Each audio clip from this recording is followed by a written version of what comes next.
Get your kids out of government school systems right now, if you can. If you have any way, save money, move, get a second job, don't take the vacation, sell the boat, whatever, drive for Uber. Figure out what you need to do to get your kid out of the government school system, because it's about saving your kid right now. It's just what I want to know is what's being pumped into the minds of those kids. And what you realize when you pull the curtain back over 100 years is the entire pipeline of our education system has been federalized intentionally. And taken over not just by like lefties or technocrats or bureaucrats. Everyone you meet through that timeline who's pushing hard on the shoulder on the plow of education is an atheist, a Marxist, or a socialist, or a humanist. A lot of them are humanists. What's a humanist? Humanist is basically completely rejects Christianity or faith at all. And so it's all, humanity is at the center of good and evil, right and wrong. It's effectively secularism posited as an alternative religion to Christianity. Oh. So it'll find politics as an avenue. And so humanists are often socialists or Marxists or communists alongside being a humanist. But it's the worship of mankind as the highest being, as opposed to God as the highest being. So they're all that's the train of people pushing this educational philosophy. And I used to think it started in the 60s. And it actually goes back to the progressive era and even before that. But they very intentionally, the one thing they knew they had to remove from the beginning was God. God had to come out of the schools because God was the immovable object that prevented their utopian schemes. They wanted, if you want to manipulate All right.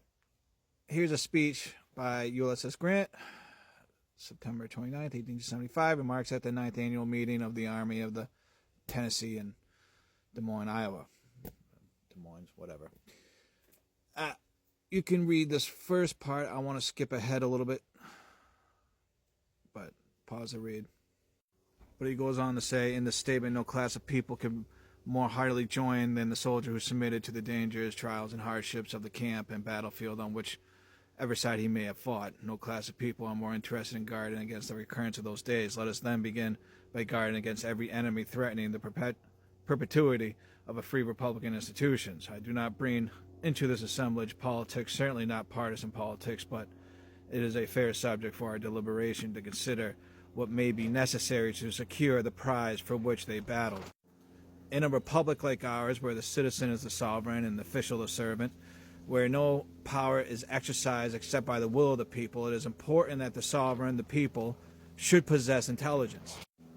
The free school is the promoter of that intelligence, which is to preserve us as a free nation. If we are to have another contest in the near future of our national existence, I predict that the dividing line will not be of Mason and Dixon's, but between patriotism and intelligence on the one side and superstition, ambition, and ignorance on the other.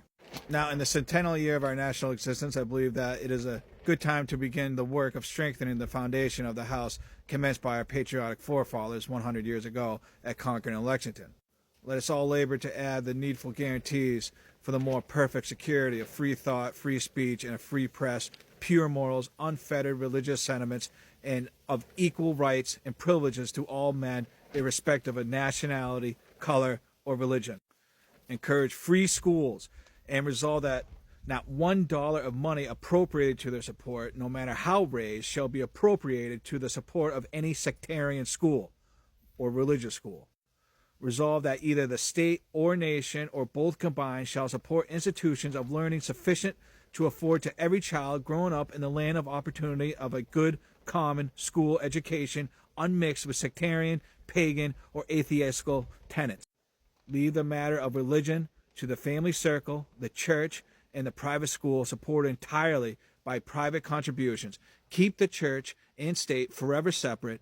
With these safeguards, I believe the battles which created us, the Army of Tennessee, will not have been fought in vain. This next clip is a podcaster named Joshua Hames. His church, or he is affiliated with Hegseth Church. The institution of slavery is not inherently evil. I know. Some of you guys are upset by that. Some of you guys are saying, I've been saying that for years. Okay, I'll take it a step further. It is not inherently evil to own another human being. I know. Just wait. Some of you guys are really upset, but let's talk through this because it is very important that every Christian affirm what I just said. And not only should they affirm it, every Christian in today's society should be able to defend what I just said. Okay? Every Christian should be able to defend it. Big evangelicalism has kids been out of getting this schools, wrong get them in your for years, homes as basically fast as since possible. the Genesis, since If there's one man in our history who has seen the direct result of religious brainwashing, mass ignorance, and extreme racism, it's Republican President Grant. Anyway, good talk.